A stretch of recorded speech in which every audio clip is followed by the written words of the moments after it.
Hello student, myself DK Singh, Faculty of Zoology. In today's class, we will discuss about the chapter of human physiology. This is the chemical control and coordination. आज हम बात करेंगे chemical control and coordination का. Chemical control and coordination. देखिए NEET exam के लिए human physiology बहुत ही important part है, तो आपको बहुत ही ध्यान से समझना है। इसमें हम पहले बात करेंगे पहला endocrine gland, this is the thyroid.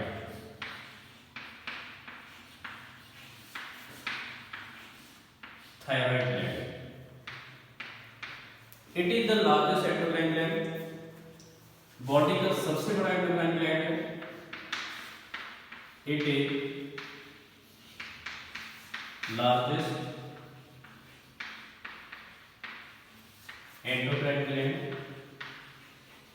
Okay, इसका जो वेट होगा, वेट इज 25 to 30 ग्राम। मतलब एक चीज हमको क्लियर होगी, बॉडी का जितना भी एंडोक्राइन ग्लैंड है वो 30 ग्राम से ज्यादा नहीं होगा। लोकेटेड, इसका जो लोकेशन है, located ventro lateral to trachea. Okay, यहां पे ट्रैकिया के साइड, इधर साइड होगा ventro lateral to trachea. It is butterfly cell gland,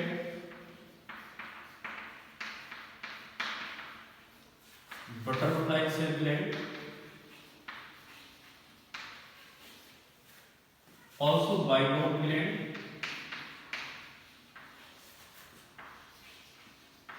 इसके अंदर दो लोब होंगे, बाइलोब ग्लैंड है।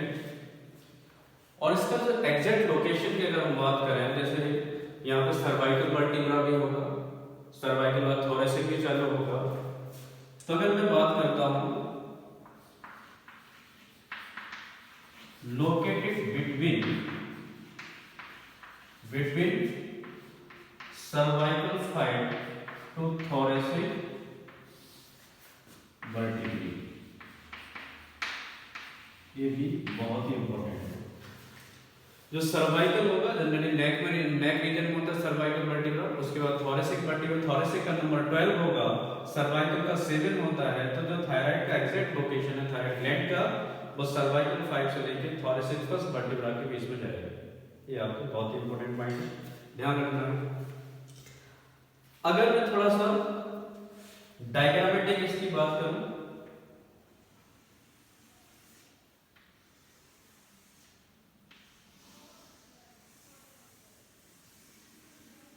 This is the bilobe gland, यहां पे दो लोब मैंने बना दिए। ये वाला है, this is the left lobe and this is the right lobe. Okay, each lobe is connected by, जो दोनों लोब होंगे वो कनेक्ट होंगे non endocrine part which is called isthmus। What is the isthmus? It is the non-endocrine part of the thyroid which connect to thyroid lobe। दो thyroid lobe को connect करने वाला जो नॉन एंडोक्राइन पार्ट है, this is the isthmus। inside the lobe, lobe के अंदर, inside the lobe 2 to 3 millions, बहुत important है, inside lobe 2 to 3 millions a follicle is present which is called thyroid follicle। inside lobe 2 to 3 millions follicle is present which is called thyroid follicles। This is the thyroid follicles।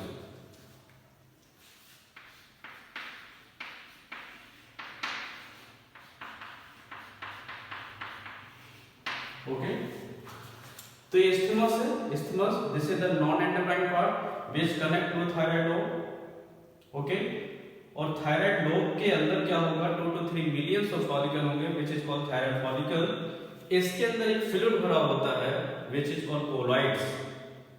जब हम एक section देखेंगे follicle का, ध्यान दीजिए यहाँ पे अगर बात करूं, we take a section of the follicles.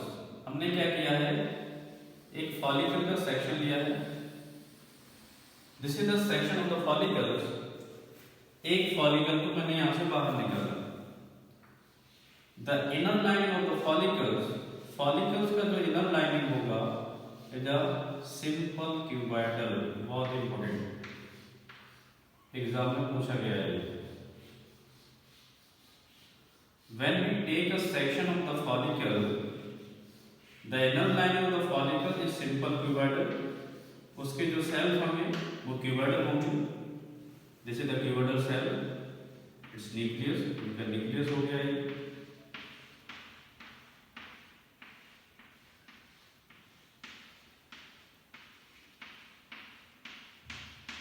Okay, inside the follicles, follicles के अंदर ये जो कैविटी बन रहा है, इसके अंदर क्या होगा, फ्लूइड इज फिल्ड, एक फ्लूइड भरा होगा,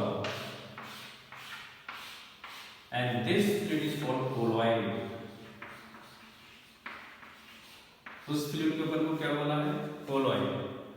ओके, अब देखिए कोलॉइड्स के अंदर क्या होगा, कोलॉइड्स के अंदर क्या होगा, it is the type of glycoprotein. जो कोलॉइड है वो क्या है, it is the type of glycoprotein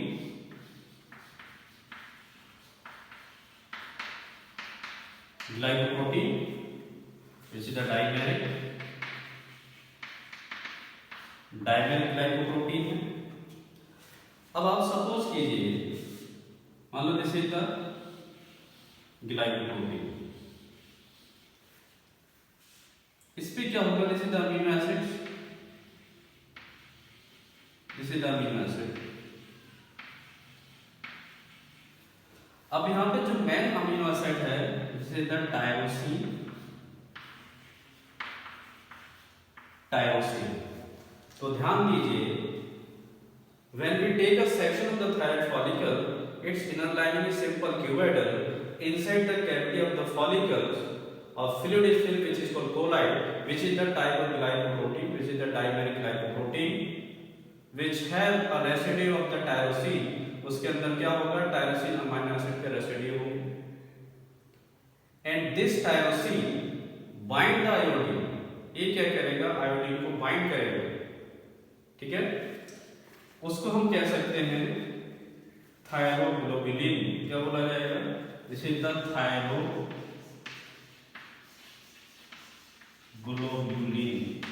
this is the thyroglobulin. Clear. अब आगे आप देखेंगे कि जो थायराइड जो हार्मोन वो कैसे सिंथेसाइज होते हैं। ओके, थायराइड ग्लैंड के फंक्शन क्या है, इस पे हम बात करेंगे।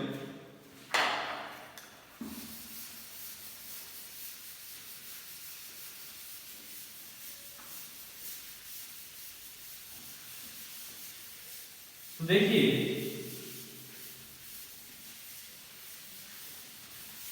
अगेन हमने क्या किया, this is the follicle. Follicle का लाइनिंग क्या बना है, this is the simple cuboidal, this is the simple cuboidal lining, ये सिंपल क्यूबॉइडल लाइनिंग है, इट्स न्यूक्लियस, न्यूक्लियस हो गया, उसके अंदर ये कोलॉइड है, ग्लाइकोप्रोटीन है, टायरोसिन का उसके अंदर रेसिड्यू है, जिसे द थायरोग्लोबुलिन ले लिया है, थायरोग्लोबुलिन। ओके, अब देखिए T3 और T4 कैसे बनते हैं। T3 दिस इज द ट्राइआयोडोथायरोडीन, और T4 को बोलते हैं टेट्राआयोडोथायरोडीन, और दोनों को एक साथ मिला दिया है, दिस इज द थायरोजिन हार्मोन। जो थायरोजिन हार्मोन उसका सिंथेसिस कैसे होगा, तो मैंने क्या किया, this is the tyrosine residue.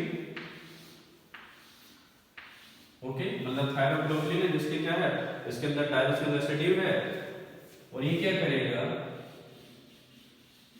इससे एक आयोडीन मॉलिक्यूल बॉन्ड होगा, वन आयोडीन। ओके, उसके बाद तो ये क्या बन गया, अगर एक आयोडीन बाइंड किया है, दिस इज द मोनोआयोडोथायरोनीन या मोनोआयोडोटायरोसिन भी कह सकते हैं। This is the monoiodothyronine, this is the मोनोआयोडोथायरोनीन।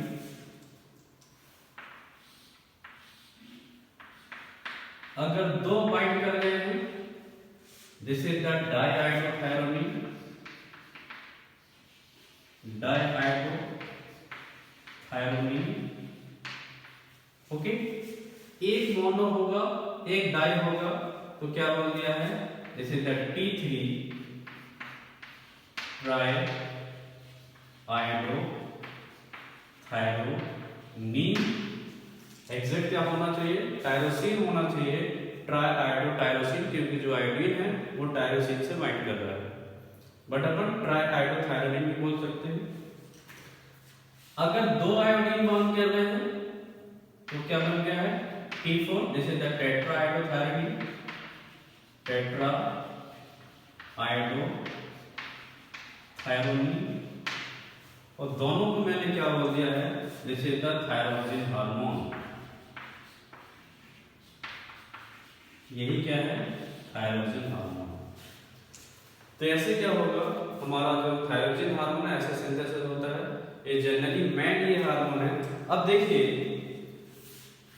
जो T4 है, it is non active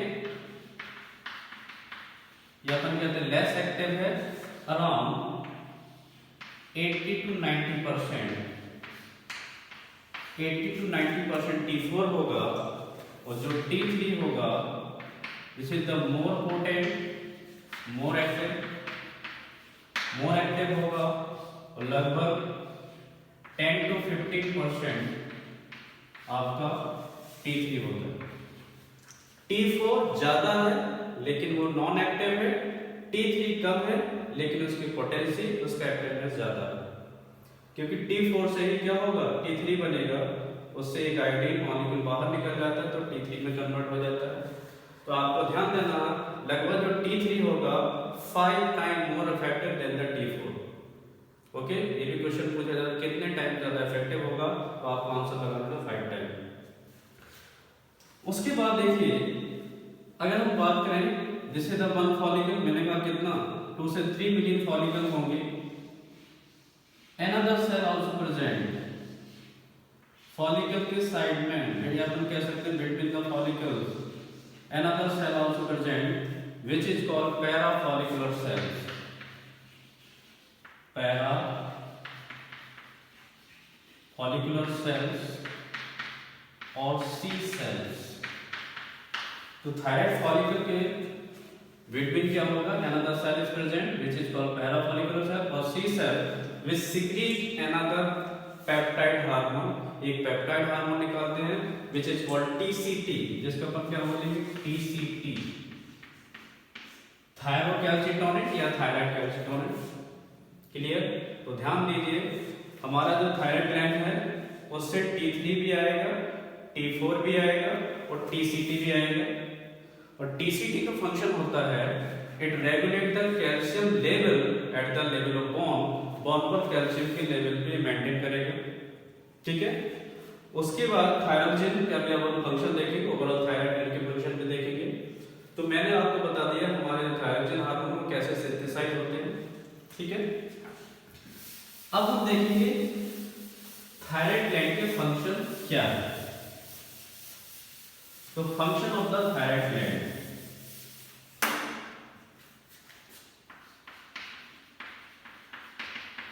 function of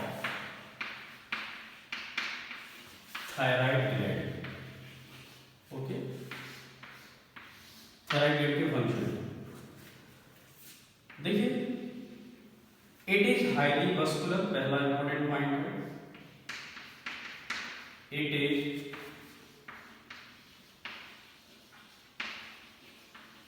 more muscular gland, यहां पे काफी ज्यादा ब्लड सप्लाई होगा। It regulate It regulates BMR of the body. It regulates BMR of the body. BMR, this is the basal metabolic rate. Basal metabolic rate. Okay, देखिए BMR कैसे बनता है, मतलब हमारा जो बॉडी में जो फिजियोलॉजिकल एक्टिविटी है, जिससे जैसे कि आपने पढ़ा होगा property of the living metabolism, तो कैटाबॉलिज्म और एनाबॉलिज्म को मिलकर बनता है मेटाबॉलिज्म। कैटाबॉलिज्म का मतलब होता है कोई किसी चीज का ब्रेक होना, और एनाबॉलिज्म का मतलब होता है किसी चीज का फॉर्मेशन। दोनों को मिला दिया जाए तो क्या बनता है वो मेटाबॉलिज्म। तो बेसल मेटाबॉलिक रेट ये रेगुलेट करेगा। उसके बाद होगा एक कैलोरीजेनिक भी होता है। कैलोरीजेनिक इफेक्ट, एक कैलोरीजेनिक इफेक्ट भी शो करता है। कैलोरीजेनिक इफेक्ट मतलब एक हीट प्रोड्यूस भी कर सकता है।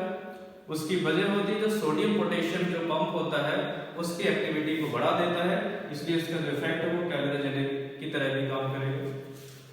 उसके बाद होगा ये क्या करेगा, प्रोटीन सिंथेसिस को स्टिमुलेट करेगा। इंपॉर्टेंट है,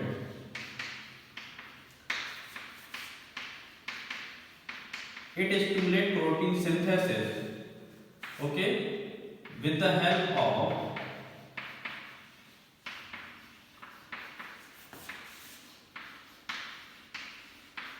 ग्रोथ हार्मोन। मतलब ग्रोथ हार्मोन थायराइड हार्मोन का जो काम है वो सिनर्जिस्टिक होगा, एक साथ एक दूसरे का हेल्प करेंगे, तो प्रोटीन सिंथेसिस को स्टिमुलेट करेंगे। उसके बाद होगा it help in lipolysis. Lipo का मतलब होता है लिपिड, लिसिस का मतलब ब्रेक डाउन। ये क्या करेगा, लिपिड का ब्रेक डाउन करेगा। तो break down of the lipid, break down of lipid. जब लिपिड टूटेगा तो आप मान के चलिए कोलेस्ट्रॉल का लेवल भी रिड्यूस होगा, तो it reduces the cholesterol level, reduces cholesterol, ये कोलेस्ट्रॉल को भी कम करेगा। दूसरा ध्यान दीजिए, एक इसका इफेक्ट होता है, it is the mild erythropoiesis. ये क्या करेगा, थोड़े अमाउंट में आरबीसी को भी बना सकता है। आरबीसी को कैसे बनाएगा, क्योंकि बीएमआर को रेगुलेट करेगा, और बीएमआर जब रेगुलेट होगा, बीएमआर बढ़ेगा तो क्या होगा, ऑक्सीजन कंजम्पशन भी बढ़ेगा। ऑक्सीजन कंजम्पशन बढ़ेगा तो हमारा जो बोन मैरो होगा तो वो भी स्टिमुलेट हो जाएगा। So it is the mild erythropoietic, mild